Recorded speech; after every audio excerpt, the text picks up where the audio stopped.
kushinda.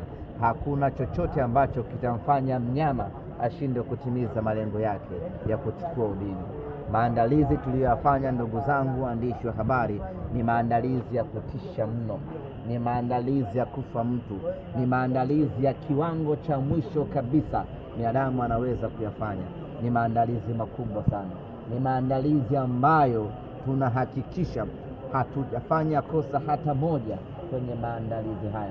Ni maandalizi ambayo kitu pekee ambacho kitatunyima ubingwa siku ya kesho ni mapenzi yake Mwenyezi Mungu.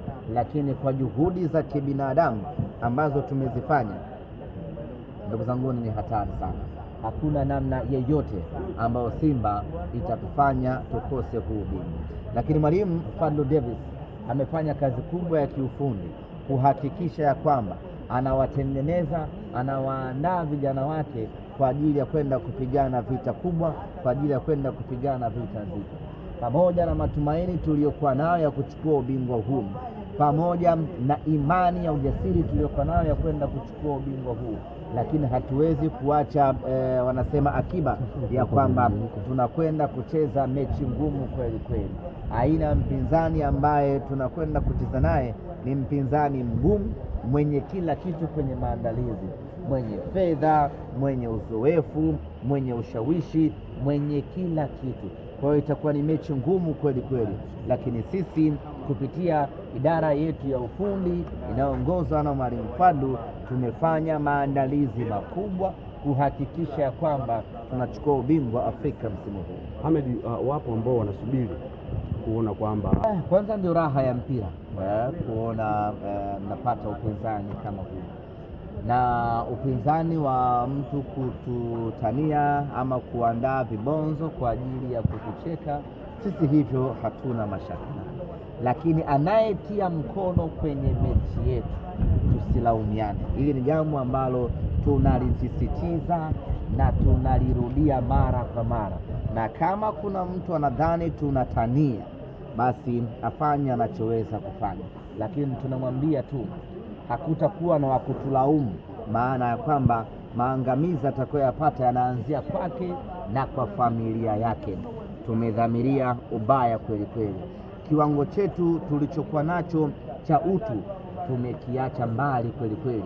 Hivi sasa tupo kwenye kiwango cha ubaya ubwela ambacho tunaweza kufanya lolote Simba Sports Club ichukue ubingwa. Kwa sisi matani, mtu kututania, mtu kufanyaje, wakavaa jezi za wapinzani, tuna enjoy hiyo ari, sababu ndio maisha ya utani, na sisi tunapenda utani namna hiyo, na tunapenda upinzani wa namna hiyo. Lakini atakayetia mkono, mzee, waambie watu wa Mwanza, atakayetia mkono kwenye shughuli hii sio yeye tu na kizazi chake. Kama kuna mtu anajifanya yeye kichwa ngumu ama yeye anataka kutujaribu, sisi tuwaambie utu hatuna. Kwani walishawahi kufanya tumezunguka tukajuzi semaje? Sisi ndio tunaishi nao. Tunawajua na tunajua kitu gani wanafanya. Tunawaona namna ambavyo wanahangaika, tunaona namna ambavyo wanapambana kuirejesha Simba nyuma. Sasa tumetumia nguvu kubwa kuifikisha Simba hapa. Tumebakisha dakika 90 tu Simba awe bingwa wa Afrika. Hatuko tayari kuona tunaipoteza hiyo nafasi. Kufika fainali ya Afrika si jambo jepesi hata kidogo. Simba kwa ubora wetu wote tuliokuwa nao, tumesubiri hii hatua kwa miaka 32. Tumefika hii hatua, hatuko tayari kuipoteza. Tuko tayari kupoteza fainali kwa kuzidiwa na mpinzani kiwanjani, kwa sababu tunamheshimu mpinzani, ana ubora wake, lakini sio kupoteza eti kuna mtu amejifanya yeye mtaalamu akaja akatufanyia figisu. Tutamfanya vibaya, na hili tuweke wazi. Hatutaangalia cheo cha mtu, hatutaangalia wadhifa wa mtu, hatutaangalia sijui ana kitu gani.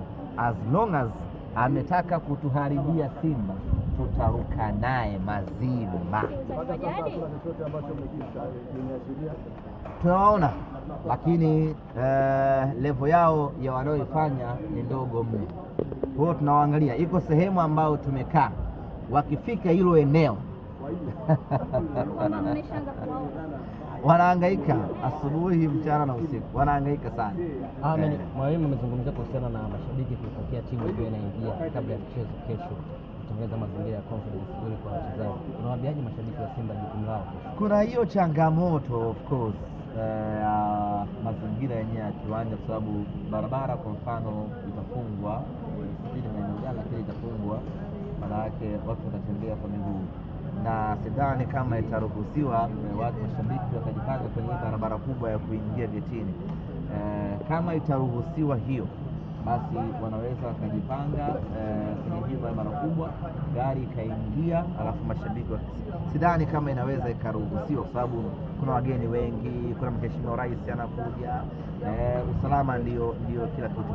Kama mazingira na unajua changamoto nyingine, kwa nini labda kwa wenzetu inawezekana, unakuta wenzetu geti la timu kuingilia ni geti maalum kwa ajili ya timu tu. Kwa hiyo inawezekana mashabiki wakajipanga kwenye hilo geti, kwa sababu hapo inayopita ni timu peke yake.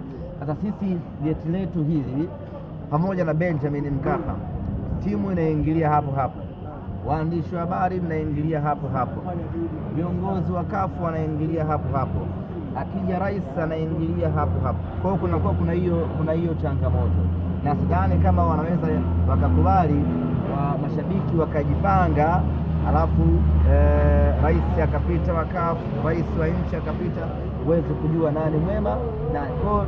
Nikiangalia naona kama haiwezekani hivi, lakini tutauliza kwenye mamlaka za ulinzi na usalama, wakituambia inawezekana tutafanya utaratibu.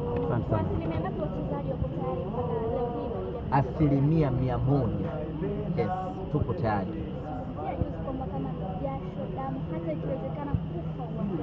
Yes, sasa hii ni fainali, wanatunza nguvu kwenda wapi tena? Hilo ndo jambo la msingi. Kwa hiyo watoe kila kitu chao walichokuwa nacho, lazima wapambane kwa nguvu yote. Sisi baada ya hapa tukachukua ubingwa wa Afrika, hatutawadai kingine chochote wachezaji wetu.